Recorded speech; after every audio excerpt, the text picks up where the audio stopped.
Dear Venerable Sisters and Brothers, Dhamma friends, today also we are going to take the time for the day's Dhamma talk. May everyone get settled down and give the consent with 3 times, sadhu, sadhu, sadhu.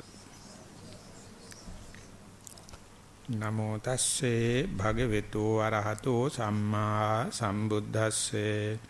Namo tasse bhagavato arahato samma sambuddhasse. Namo tasse bhagavato arahato samma sambuddhasse. Attice vayang dharatamattha yadidang viññānaṁ chāyatana saññaṁ paticca ekattanti so sunyatha mitang saññāgataṁ patavi saññāyāti pajānāti Sunyatha mitang saññāgataṁ ākāsānaṁ chāyatana saññāyāti pajānāti ti. Dear Venerable Sisters and Brothers, Dhamma friends, today is the 8th day in our residential retreat. Accordingly, today we are going to have the 8th talk in this series, and all the series based upon one of the important sutta or discourse delivered by the Buddha, namely Chula Sunyatha Sutta. They are the Buddha starting from the very gross, very obvious, very ethical standpoint, slowly define the subtle meanings or nuances of the, what does it call by the descent into the voidness or abiding by voidness. First and foremost, he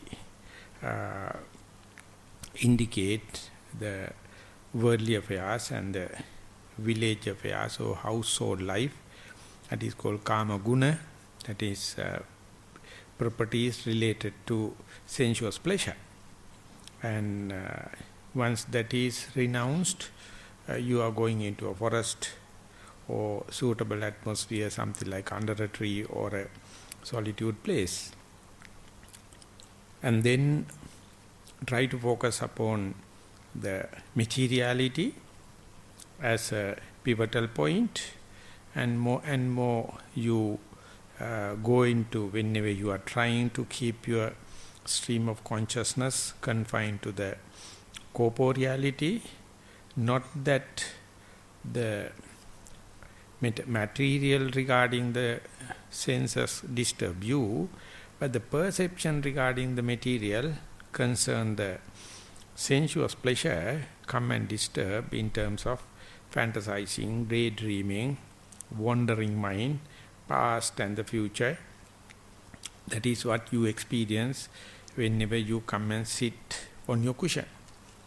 You physically got rid of the materiality related to the senses, but the perception is still chasing, and they are, in order to get rid of this perception, kama sanya, you use the body or materiality or something concrete to dwell upon. More and more you confine your attention, more and more you confine your mindfulness and diligence to the body, so much so, not only that you are getting rid of the materiality related to multivarious materiality related to the senses, but also the perception pertaining to these materials.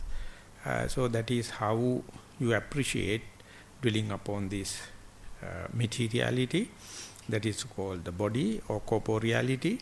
Here now I am. So this may be a one crucial junction where you introduce the mindfulness into your way of life.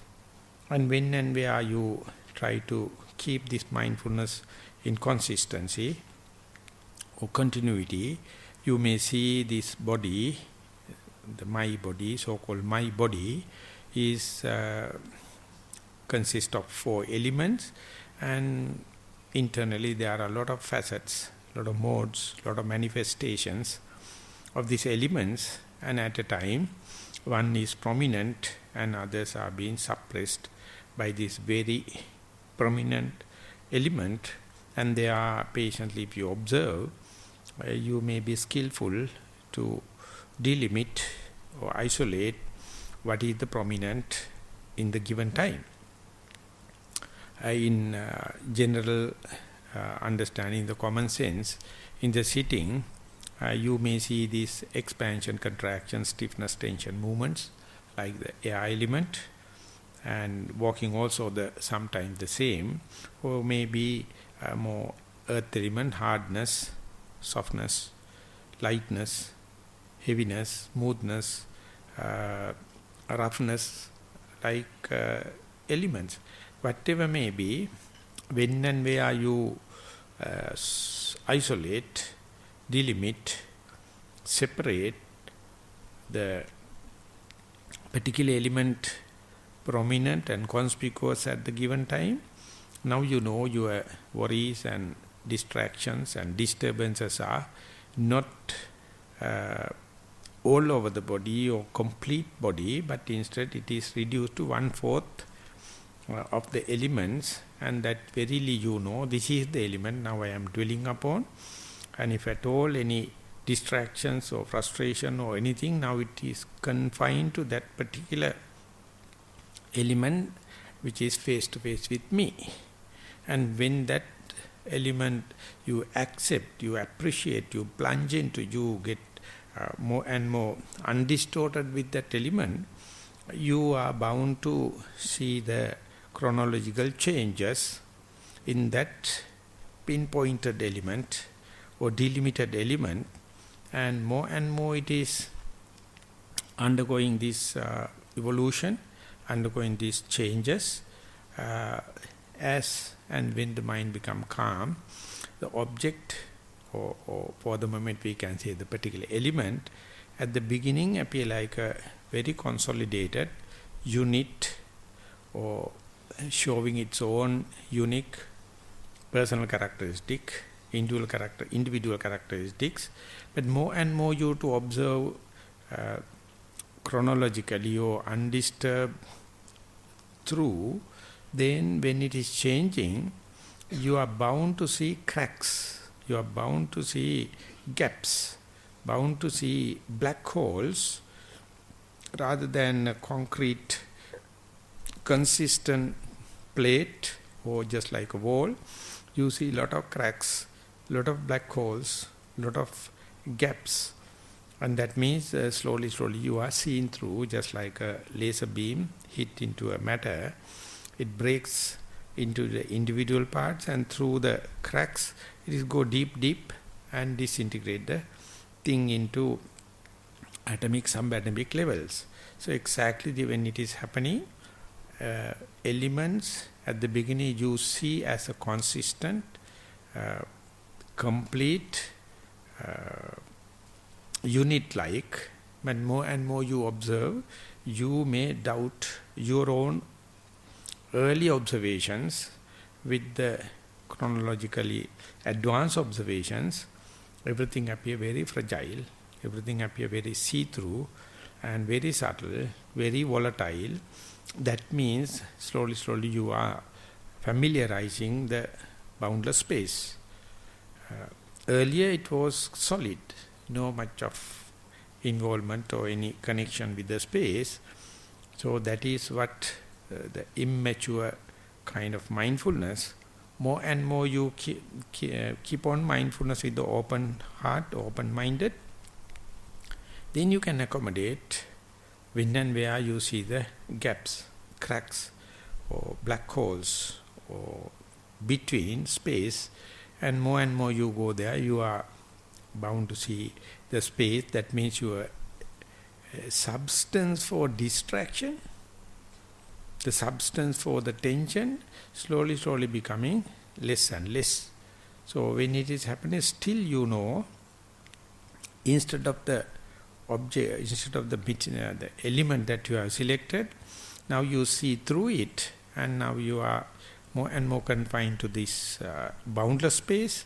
And when you are observing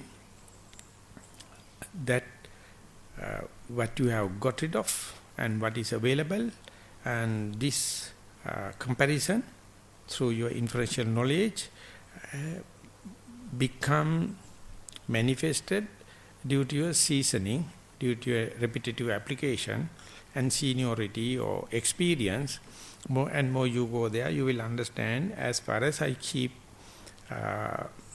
my mindfulness and diligent on this space or this gap, without rejecting it, without reacting, without becoming allergic to it, without developing kind of a phobia, you can see by mere acceptance, by mere entering into this, you can get rid of whole full world full of frustrations and suffering or tension or burning and torturing nature.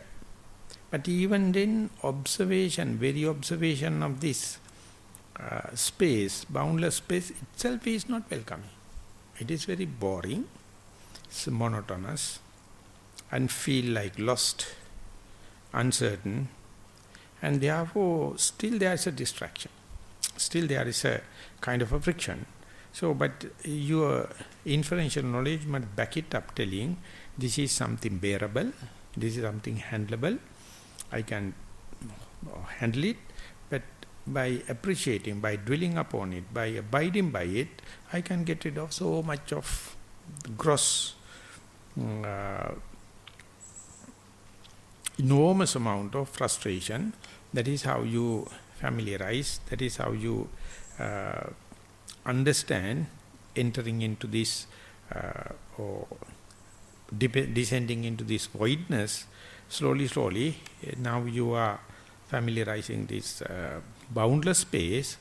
When it is happening, you find, of course, due to your skillfulness, of course, due to the technical application of the mind, of course, due to the past experience, you can go into this boundless space, but there's a repulsion, there's a kind of a phobia, there's a kind of a allergic reactions towards this less and less friction, to the less and less tension. So, when and where under such circumstances, if you are going to consult your theoretical knowledge, inferential knowledge, or rational knowledge, definitely the rational knowledge will come out with this and that proposal, this and that suggestions. You have enormous amount of proposals and projects and suggestions. So therefore, ever you will be in the worldly meaning, rejecting this or reacting to this boundless space, instead giving more and more chances for rational thinking. And again and again you are questioning this already earned boundless space. This is not a unwise or foolishness or any ignorance or any darkness. This is quite well understood, and this is a very area where needs very wise approach. And unless otherwise omniscient one, a person like Buddha, come and instruct, your mind can't assimilate the correct and incorrect path. Your mind never assimilate what is correct and what is wrong. Whatever the mind going to assimilate, the rational mind going to assimilate, whatever the deductive understanding you are going to do, exactly wrong.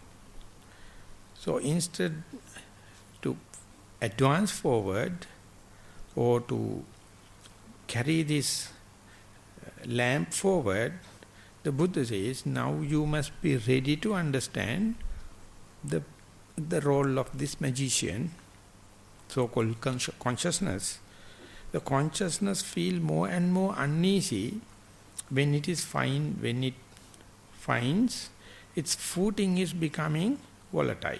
When the footing become dull, see-through, and just mere space, the consciousness become outcasted like, and therefore the consciousness try its all tricks in order to regain a base or foundation for it to thrive, for the existence.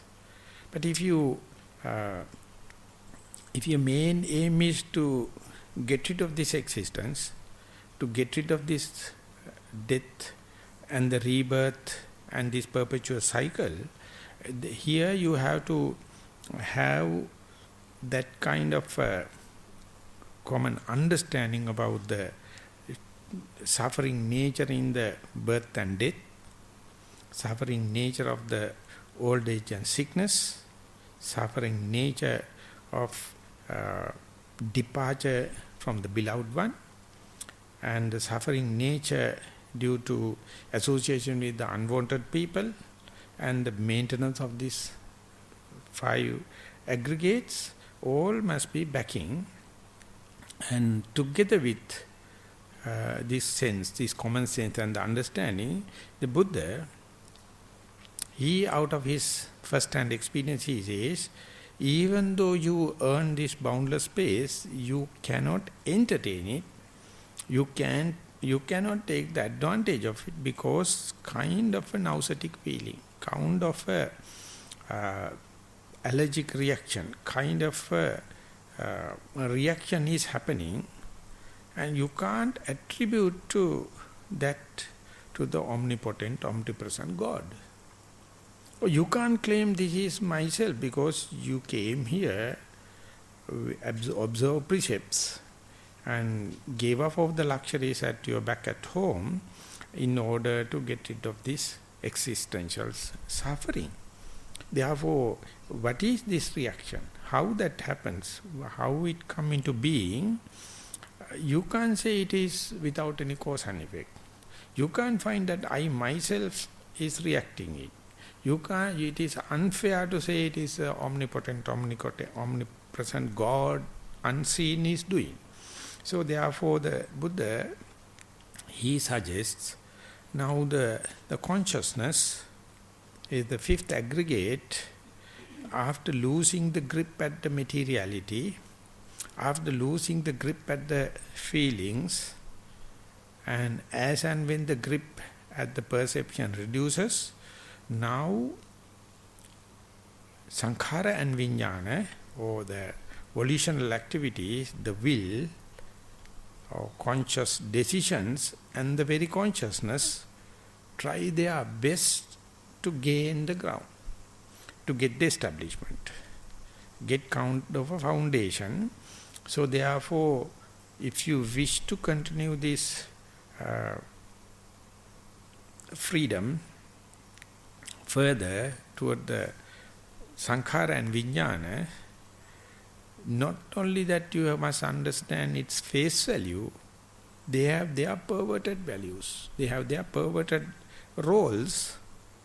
So you have to be aware on your own volition in terms of its perversion and perverted values, cheating ways, cheating means. And the consciousness, the Buddha recognized as a magician, it play all the tricks. So at that moment, if you are going to rush what to do whenever I see the boundless space, you are again consulting the same magician, same cheating person, or you may consult your will or your volition. That is also not utterly working for your well-being. It is making use the chance towards the existence rather than getting rid of existence. So therefore you must be armed with the knowledge or kind of a basic understanding. These volitional activities and the consciousness have double-fold action. In the face value one thing, and behind there are some perversions. In order to understand it, so you must experience as long as possible with this boundless space, or at a time some objects in terms of materiality, or in terms of feelings, or in terms of perception. So that means at a time you feel again in-breath and out-breath as a materiality or air element. Or in the walking meditation, you may feel touch of the ground in terms of the earth element, to cite an example.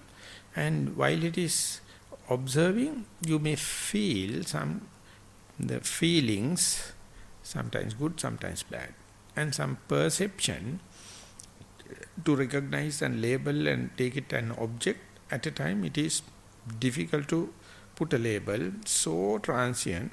So therefore at a time you feel the boundless space, at a time you feel feelings, perception and the materiality. So you have to season a long time, familiarize it long time to understand the tricky nature, the perverted nature of the consciousness, how it is going to make use this uncertain area in order to re-establish its existence or to find a base for continuity of the consciousness. That is how the yogi is experiencing with the evenly suspended decision or evenly suspended attention. Don't rush telling that the rush towards the do something is me, or it is due to omnipotent, omnipresent God, or it is something completely without any cause. Without siding into one of these decisions, to keep on observe it, telling there's an urge, there's an uncertainty, there's the kind of the allergic reactions, there's a kind of the unexplainable urge is there. So if when and where you siding with the rational mind, it appears like boredom, uncertainty and monotonies. But when and where you try to understand this is how I get motivated to do good or bad, this motivation come out of this nothingness. And if you recognize this nothingness is not negative but as a solitude, or this boundless space as a solitude, or peace of mind, or the contentment, then the picture is completely changed. So when is the time to see this boredom, to see this monotony, see this space, non-dramatic area as a solitude, or as a peace of mind, or as a contentment? This change is completely different trend or different dimension when compared to your meditation. This is something related to your attitude, your view.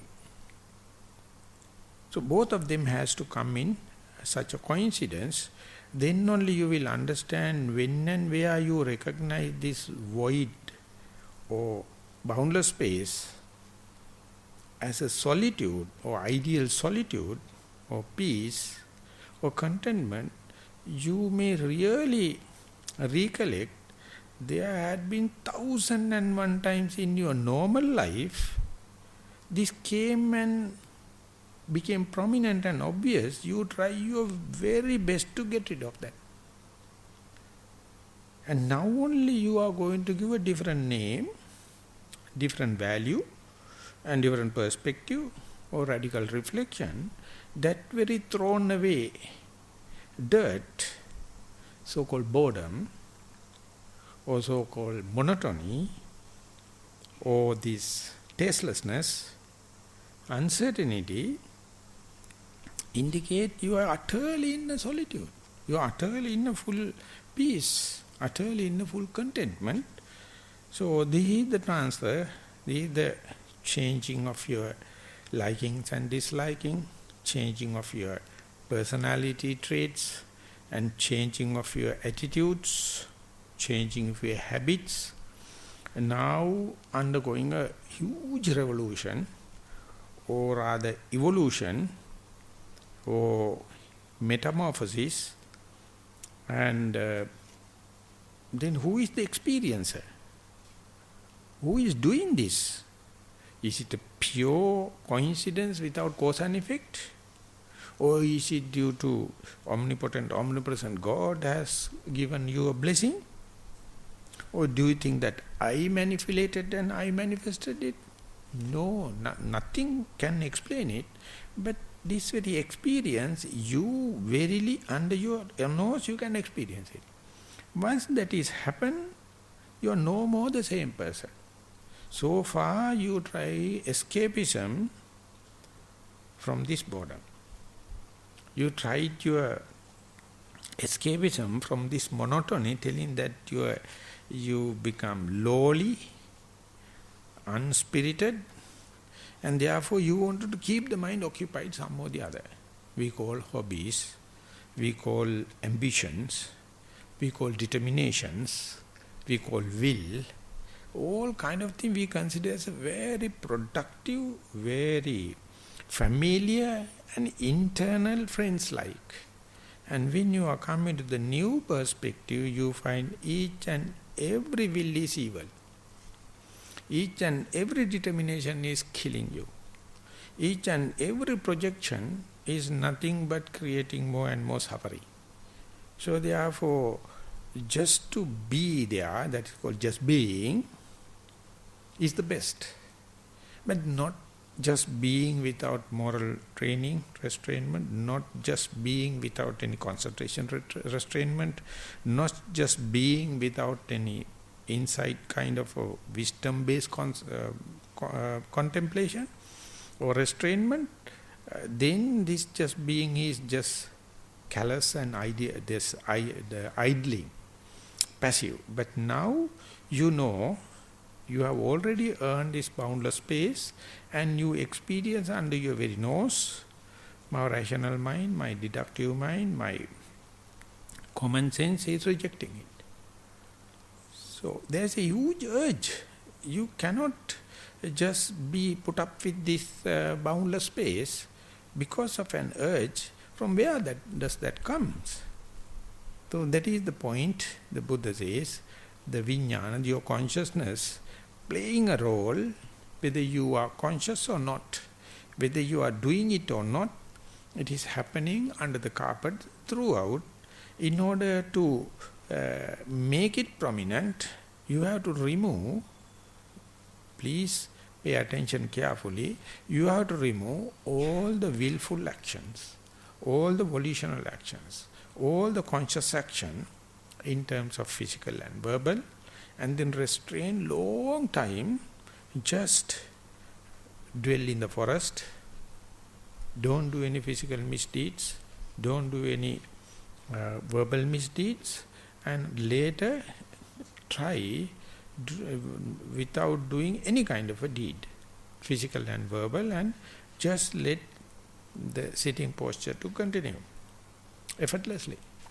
Just let walking posture to continue effortlessly, and just let the day-to-day activities happen through you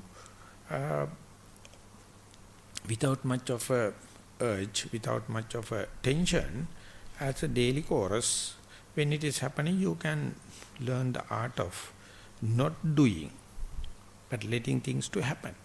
So when that happens only, your mind develop the background whereby with the help of restrainment of the physical and verbal deeds, and now you are applying the same thing to the mental deeds, and you withdraw or restrain from will, volition, determination, plans on an experimental basis, and there only you can see more and more you restrain, weaned off, remove, the consciousness find quite unstable. Consciousness find very uneasy. Consciousness find very the allergic reactions like. So now there is a kind of a space for a well-instructed person still continue by debasing or removing or weakening of the consciousness further and further. When it is happening, now you have already earned along the story that boundless space. Now you are no more adding any fuel in terms of will, in terms of volition, determination, plans, and selecting good and bad, everything. So when that happens, there's a kind of a mindset, there's a kind of a quality develops that is, we can put into terms as indifference or suchness or unshaky mind to the vicissitudes, whether this is a painful feeling or pleasurable feeling, whether you are getting a phrase or you are getting blames, or whether it is gain or lost, whether you are popular or unpopular, whatever it may be, there's a kind of equipoised, just like when you are sitting on a seesaw, you know as children, we are very happy to sit at the furthest end because then only you can get the dramatic rocking.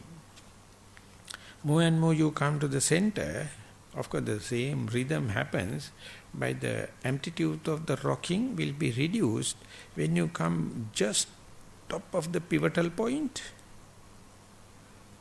There is no much of a changes. You can feel very slight movements with respect to the wave, but the slightest is just on the pivotal point. So that is the point, the middle path. That's the point we call Noble Eightfold Path. But still you can feel the people on the two extremes are rocking very happily.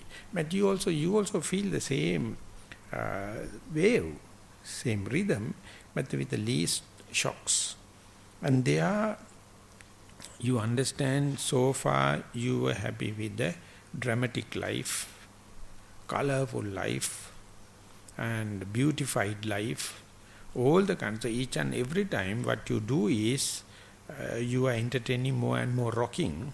That means more and more torturing, more and more burning. Instead, now you have come to the central point, pivotal point, and the Buddha says that very understanding about the attitude so far I had towards my well-being, towards my dear and near ones' well-being, to the nature, to the animals, to the humans, are based on these kind of extremes. But now, no, there's one particular pivotal point.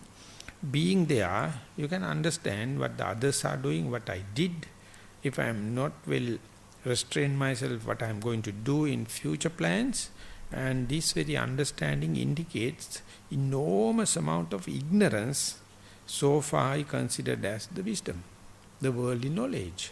But now that very mistakes, that very misbehavior, you understand by yourself without being pointed by second person. When and where your mistakes are being pointed by a second person, you get inferiority complex. You are not happy. But the Buddha put into this pivotal point, and you have enough time. Compare with the past and the future and the other people and to the nature, everywhere, the being on the pivotal point, then the Buddha says, if you understand what must be my future way of life, what is the way of verbal deeds I must continue, what's the kind of physical deeds what I should apply in future, what's the kind of livelihood that I have to apply into my life in time to come. Everything, if you can consider, you see, unless otherwise you come to this pivotal point, you're always biased either this side or that side. Now you are in the center and you can see the extremes rocking, and they are, the moment you understand being on the seesaw, underneath you can see a projection, prop, upon which only the seesaw is rocking. This prop is called the wisdom. Upon that only the ignorance is rocking. So more and more you understand your ignorance, that is what you call, you are more and more wise. But don't attribute that wisdom to Buddha's wisdom. Buddha is just showing the path, slowly, slowly, slowly, leading more and more you into the voidness, letting you to descend into the voidness, abiding by voidness, or sometimes is synonymous with the endless space, the urge, the monotony, the lethargic nature, sleepiness, fearfulness, everything, your attitudes to that will be completely changing. But of course, sometimes it can, one can attribute it as a very quick change. All of a sudden you comes to know, so far I had the intrinsic hate to the solitude. I had my intrinsic hate to the peace of mind, intrinsic hate to my contentment. And I thought that can be replaced by association and socialization, or with the prestige and gain and fame and money and all the kind of thing. Of course, they appear like very innocent, but soon you're going to implement them. You are exploiting your fellow beings, exploiting the nature, and you are committing so much of misuse. So therefore, when and where you try to understand this boredom and everything as solitude, the world changed nothing but your attitude, your outlook to the nature, outlook to the fellow beings, outlook to your likings and dislikings, your personality, going to make a drastic change. So soon that happens, it won't take any time. If it is happening, it is happening. If it is not, it is not. It is such a the impromptu accident. So once it happened, it is so fresh, so intrinsic, so it is limited to yourself, limited to that circumstances. But the change is going to give a huge vibration for your complete thinking pattern. So therefore, that very transition, it is beyond time. And of course, up to that, everything is gradual, step by step. But when and where you going to understand, so far I was escaping. I try my best to escape from this freedom, escape from this new, escape from this unknown. But the truth is lying there. Moment I give the proper perspective, the myself and the truth become synonymous. So for that, this very understanding, how it materialized, you can't attribute a single factor, it is happening. So that is the way the Buddha says, the atti cheyayang dhartamatta yadidang viññānaṁ chāyatana saññam paticca ekattam. I have kind of a uneasiness, I have a kind of a distraction, I have a kind of a frustration which is based upon these functions of the consciousness or perception pertaining to the consciousness. And now you are not concerned about the materiality or lack of materiality, like voidness, the space situation, whatever it may be, they are just passing show. You try to be aware how the consciousness is going to take the mean advantage of this uncertain situation and maintaining the existence with this kind of an urge. So therefore, with the understanding of this function of the consciousness, you do at the perception level.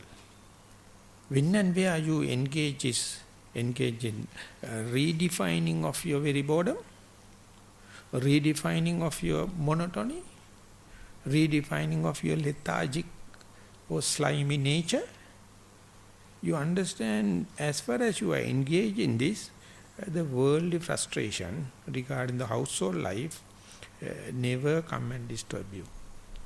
The distractions and distortion with respect to the monastic life also not disturbing you. The earth element never distort you. Air element never distort you. Boundless space never distort you. But you understand how the consciousness is cheating you. How much it is perverted. And when and where you understand, you see different intricate relationship with these different factors, and you may invariably hit with your volition, the sankhara or the will, how it is going to make use these underlying tendencies or directed dispositions. So they are going to make use this, take the disadvantage. Once it happens, you feel like as if you have done it. But if you are developing choiceless awareness or kind of a patience or evenly suspended attention, you may see you have no any such a will. No, your agenda is not carrying that kind of a jugglery, but at your within your consciousness, these things are happening. This is what called Dhammata, the taking place. But if you are rushing, if you have no patience, you arrive at a wrong decision, immature decision, biased decision. Each and everything is harming your peace of mind, harming your solitude, harming your the contentment. So therefore, more and more you patiently observe, in practical sense, at that time, the mind at a time goes to the boundless space. At a time come back to the breath, or sounds, or pains, or thoughts. Both of them are very subtle, very volatile, of course not unbearable, but appear like two sides of the seesaw. So you have to observe both of them in the equipoised mind. You have to see object or sign as well as signless, boundless space, exactly the equal. This is what we call vipassana. That is although wisdom training. So equipoised mind. So it is utterly going against the grain. Because that you earn, with your whole best of your ability, you earn this endless space. Now you are going to keep in par with the worrying mind, worrying on the in-breath and out-breath, or maybe distracted due to the sound, pain, thoughts. So this side distraction, this side without distraction, both of them are equal. These objects are there is no object, both of them are equal. Here you have some kind of a comparison. In the boundless space, no comparison. Both of them are equal. So when this is happening, easily you can say, here onward, the evolution in the human mind is taking place in a rapid speed. Now you look at life in a completely different perspective. Then the Buddha says, it won't take 6-7 years. Maximum maybe 7 years. If you put in this perspective, whatever it happens, you try to see, main thing is not to worry. That is called sankhara upekha. All the equanimity, all the volitional activities, whether it's good or bad, justifiable or unjustifiable, plain pain or pleasure, gain or lost, popular or unpopular. It is tarnishing your reputation or giving praise. All of them are nothing but perception. You recognize everything is perception, still you can maintain the equipoise mind, and that equipoise mind you can't share with others, spare with others, unless otherwise you go prepared and let it come into the balance. The most importantly in the Chula Sutta, the sister Dhammajiva is telling to the Upasaka Visakha, you understand the ignorance and the wisdom equal. Ignorance is the one enlightening your wisdom. Wisdom is to understand your own ignorance. Not in the libraries of books, not in the golden formulas. Understanding very ignorant, so far I was hating this monotonous nature. I was hating this boredom. But I never thought that is irrational. I never thought it is ignorance. But now you are putting a different way of thinking and try to see this boredom and the monotony as the solitude. Boredom and the monotony as the freedom. Boredom and the monotony as the contentment, peace of mind. And change is going to take place. So much so, wisdom is interdependent on the ignorance. Ignorance is interdependent on the wisdom.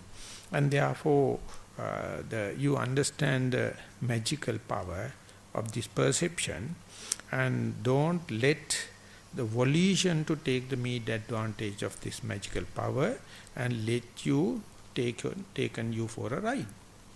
Don't let the consciousness to take this mean advantage of this volatile situation and taken you for a ride. Even if it is taking you for a ride, you look at it with the mindfulness intact. You look at it, the diligence, with full diligence, full vigilance. This is how it happens. But now it can't make much of a damage because of your enlightening into this very fact. And therefore, the maturity and the counting of the experience happens, whatever it happens to you, because you find everything is nothing but sankhara, that means arising to passing away. So you learn the art of how to develop the equanimity or equipoise mind or unshaken mind. So that, from the social point of view, ethical values, point of view of the ethical values, you find you are very callous. You are not, you cannot be motivated yourself. So that means so far your machine was controlled by the remote controller. Now the machine, you have taken the remote control into your hand. No one can press the buttons and make you short-tempered. No one can press the button and make you lustful. No one can press the button and make you sleepy. So when the sleepiness happens, never mind. Galalla in Sinhala. Sleepiness happens, yes, I know. Sleepy. At a time, that means you know it is no lust, no hate. Sleepiness means no lust, no hate. Instead, whenever you awake, you understand, now I am very awake and diligent and vigilant, but motivated by lust and the hatred. So wherever it may be, one or the other defilement is working. So as far as your vigilance or your diligence or as far as it is happening under the light of mindfulness, you not understand your personal perspectives, but understand each and every human being. They are very innocent. Naturally, intrinsically they are good beings, but conditioned by this materiality, feelings, perception, volition and the consciousness, they have taken for a ride which is never their agenda, but due to ignorance After the performance, they think, I did it, therefore it is not done. I have broken the social values and the ethics and kind of thing. But you don't have verifiability to see whether I did it or something happened to me. It is very simple to explain. But once you caught up, is simply you will commit suicide. It is so simple. And you will kill the neighbor. No problem. With so much difference. Whether it has happened to you or you did it. The Buddha explained everything on cause and effect relationship. Each and everything has its own cause. But if you are not a meditator, specifically I stress, if you are not a vipassana meditator, you always find a soul within or outside to attribute all the mistakes. So when you find the Hindus, people with the believers of the soul, and the God believers are soul believers, but I am not, like you recognize it. But when and where you find a mistake of you and others, that means you have already attributed that mistake to this soul or that soul. That means invariably you are in the same trap. To understand, it appear like happen through a soul or appear like someone's agenda. You are just merely personifying this truth into omnipotent, omnipresent God, or to your neighbor's ill will, or sometimes you kill yourself thinking it is my mistakes. All these are due to wrong attributions. And that attribution cannot be removed unless otherwise you observe them under your very nose. And that observation also not a single overnight thing. Repetitively you have to understand. Each time you see, it is disheartening. Each time you see, you feel bored. Each time you see, it is monotonous.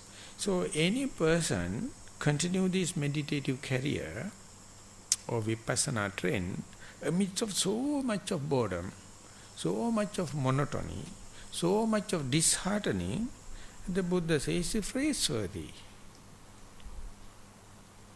He must be treated as the best of the humankind because he is facing the truth as it is. So therefore, the moment you understand the front and behind behavior of the consciousness, you will understand so far without any question, I thought any conscious decision I have taken, I thought as benevolent or beneficial or for the well-being of me. But soon you go through this understanding, you have each and every decision is nothing but a sankhara, sabbe sankhara dukkha. Each and every volitional activity leading to suffering. Sabbe sankhara anicca.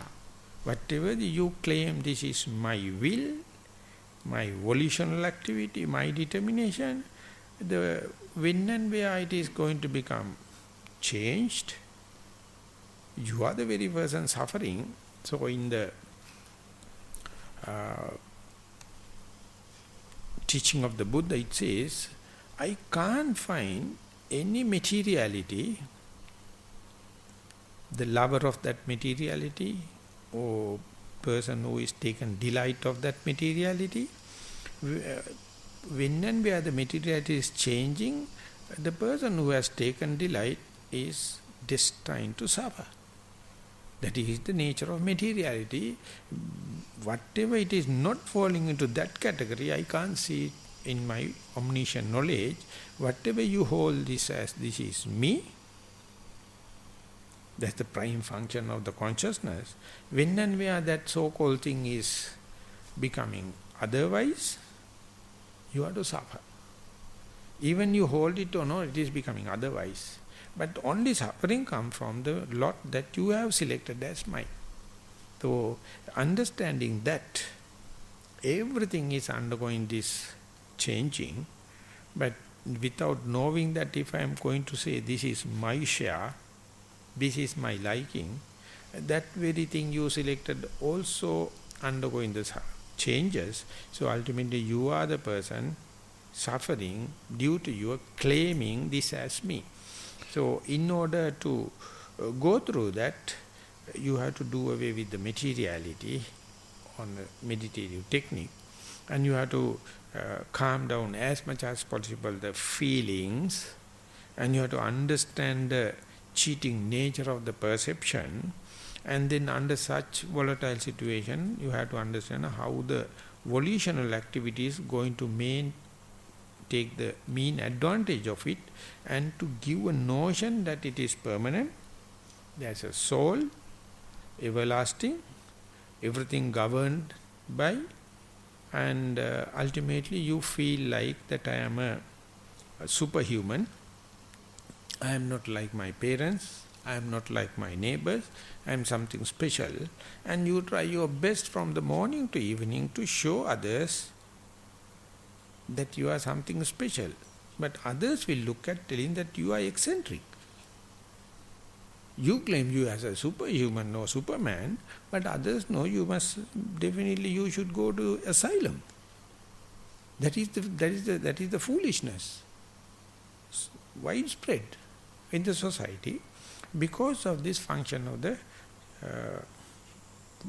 sankhara and the vijnana. So when and where the sankhara upekha, your equanimity, equipoise mind towards the phenomena become unshaken, then you can understand your mind is just like a rock or like a tree. It's choiceless to be aware. The Buddha says even the axeman go into the forest in order to cut a branch to make the handle for his axe. The forest never hate that person. The forest is the forest. He gives the shade to that particular person and food to that particular person, and that is the way ultimately your mind becomes. The Buddha explained, alattang yadidang sadhu nalattan sundaramiti ubayeneva sotadi rukkanga pativartati. You of course take some projects and do some task, and if you reach the result, very good, well and good. Alattan yadidan sadhu, I got what I expected. Nalattan sundaramiti, but if it is not happening, it is also beautiful. But this is the cause and effect relationship. Ubayeneva sotadi, he is equipoised, whether he becomes successful or not, just like a person gone to a tree expecting the fruit. But if the fruit is available in the tree, good. But if it is not available, what can you complain against the tree, telling that I came all the way to you and you disappointed me and therefore I am going to take a case against you? Never. But such a thing you find in the Bible. Jesus goes to a fig tree expecting fruits. Whenever there is no fruits, he cursed the tree and it wilt off. So that it means that he do not know how to be equipoised whether there is a fruit or not. If it is there are enough fruits, are you going to thank the tree? Or going to give honorary degree to tree? If it is not there, are you going to curse it? No. Exactly the same way to the day-to-day activities in our life. If it is getting the proper results, well and good. If it is not so, still good. That is what when we are going on the alms rounds, in the normal way, when you go and stand in front of a house, if they come and give a 5-star hotel kind of a meal, full meal, well and good. And that particular person says, I am sorry, today no food, still good. What to say? This is the way it is not some completely strange in our life. But we think when and where we feel well and good even in the defeat, we feel like our mind is in a bankruptcy. It is in a depression. But this is not always. Each and every incident have its own due Dhamma if you know how to imbibe it, how to get it. in order to get the maximum Dhamma or maximum understanding things as they are, your choiceless awareness, your evenly suspended attention or suspended decision give enough space, enough combinations, rather than impatiently you jump into a decision and try to safeguard what you have decided. That is what happened when and where you fallen into the views or in the stereotype mental situation. It is with the blinkers, you can only see one avenue, all the other avenues are closed. So more and more you to understand elementary characteristic, you open up little bit. Whenever it is leading to endless space, still you open. Whenever you understand how the consciousness, it is called Rupa Dhatu Raga Vinibaddhang Vijnana, Vijnana is always pulling you to the materiality, pulling you to the existence, pulling you to the have. So that so much so it is closing you to the immaterial part or antimatter part or not having part. So therefore the functions of the vijnana you may prominently see when and where it is going and trying to familiarize with the boundless space. It becomes so uneasy, asking what to do next. That indicates vijnana is uneasy. So that is the point where you have to be patient and you develop the choiceless awareness and long time observing without rushing to a decision. These are the qualities or maturity in the meditative life, not a quick decision. But in the outside world, if you are a manager, or if you are in administration, quick decisions are the one deciding your career. But in the meditation, you understand, you collect more and more information, or otherwise you do feasibility studies enormously without much arriving at a decision with limited or partial knowledge. So this is what the maturity is, and therefore whatever the decision, if at all you are taking, it is lasting, it is durable. And the best joke is, if you know everything, there is no necessity of a decision. Things are happening by its own order. You are just observing. That is called vigilance and the diligence. And more you get withdrawn. Things are happening by its own accord, happening according to the law of the nature. And you become a neutral observer. And that is what in the Japanese and Chinese culture they call Taoism. Let the natural order to happen without forking fingers, without manipulating, without interfering into the situation. And more and more you observe, you are bound to see the totality, the universal nature, and the very your observation and your role in this big panorama also appear like a completely natural order. And therefore, you feel huge aesthetic value, huge beauty in everything, as far as you can just come back to the neutral observer's position. So that means you are not employing your consciousness. You are not allowing any kind of volitional activities or smartness or creativity or productivity to happen. You are not going to put any label, this is good or bad. You are not employing the perception.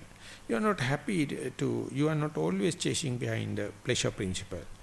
You never expect that all the goodness and all the contentment is in the materiality. Instead, keep the issue open, then only the truth can happen. Then only the balance or contentment can happen. So therefore, even if you understood, even if you find the equilibrium, even if you know the art, very difficult for you to share with others. Because they are in such ignorance. They are always in escapism. They are always think they are very smart enough. So much so, they are throughout developed the fear of freedom, fear of new, fear of unknown. So therefore, when and where you keep on practicing, you find your concern or your worries regarding your body is reducing, but you let the body to do its according to its body knowledge. And you are less and less worries about your life because you are living each and every moment. You are not trying to live. You are not expecting to live. Each and every moment you are living. But otherwise you are always planning. You never live here, but you are trying to live. So therefore your attitudes to the life and the body also changing. So therefore, as instructions it says, when and where you are to start sitting meditation, you go and pay respect to the Buddha. If you are a devoted person and born Buddhist, and if you have the statue of the Buddha, offer flowers or lights or whatever it may be, suitable to the situation, and then remind or reflect upon your precepts. I am with so and so precepts, and offer your body and the life to the Dhamma or to the Triple Gem, and expecting to happen by its own accord. And even though it is artificial at the beginning, try to level up this choicelessness. When the things are happening its own accord, without rushing to a decision, keep on observing. So that these attributes usually now give you to the mindfulness. So more and more you define mindfulness, you become more and more suitable or qualified to see things as they are, or see the equipoised mind, see unshaken mind. So when and where you find any friction or entertaining doubts or any disheartening situation, you feel like, of course, resorting it by discussions and all the kind of thing. But that indicates this is a very good chance for you to redefine your mindfulness. This kind of entertaining doubts is happening not due to the mere phenomena. Phenomena is completely perfect, but your understanding, your definition on the mindfulness is wrong. So therefore each and every friction, every distraction, every frustration, every torturing nature, you have to stop and see what is my definition on the mindfulness. Am I still seeing this event as likings and disliking, pleasurable and unpleasurable? So much so that the mindfulness has to reinforce, redefine, so that don't get carried away by the likings and disliking. Don't get carried away by the desire and undesirable situation. Don't consider this as a kind of a defeat, but this capacity is inside you as a human being, and more you employ it, it come out with 1001 ways and means. So therefore, that is in common sense called enlightening. That means your brain having all the capacity. It is having all the knowledges. But the only thing is, by mere selection of the likings and disliking, you cut off huge amount of your brain capacity. If you open it, giving the equal chances for the likings and disliking, this is how the total brain functions are going to work. At least new neurobics and new circuits are going to use. And each and every time neurobics and the new brain circuits are going to work, rejuvenation is taking place, not the senility. So it is not the matter of age, but it's a matter of understanding of the vipassana, or understanding of your own mindfulness. So with that respect, in this perspective, if you can share or if you can introduce this mindfulness, that is the best you can do it to your dear and near ones. But being it is immaterial, they will not be happy in the Sinhalese New Year time. If you bring oil cakes or something like that, they will be happy, but not with the mindfulness.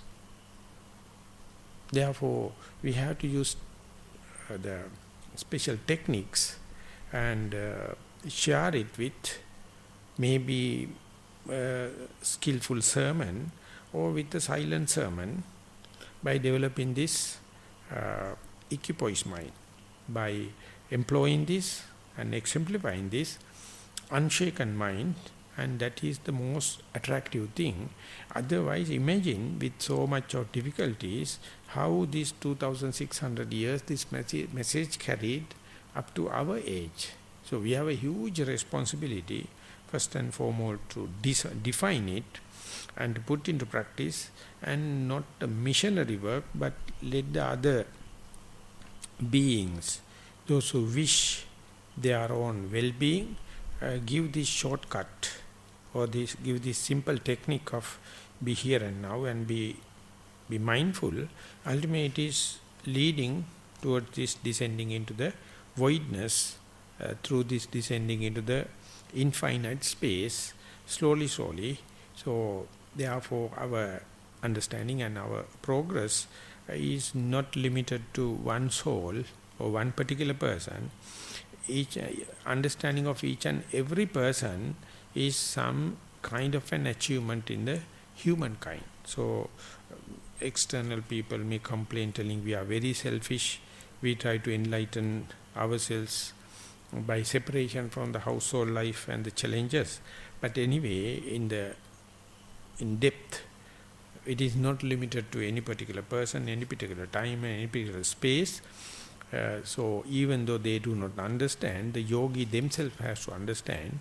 So hope that in the experience that you have already gained, together with this knowledge, what the Buddha is teaching through this Chula Sunyatha Sutta, will encourage each and every person to look forward and maintain this same trend toward the descending into the voidness. With that remark, I would like to sum up the today's talk. Thank you very much for listening.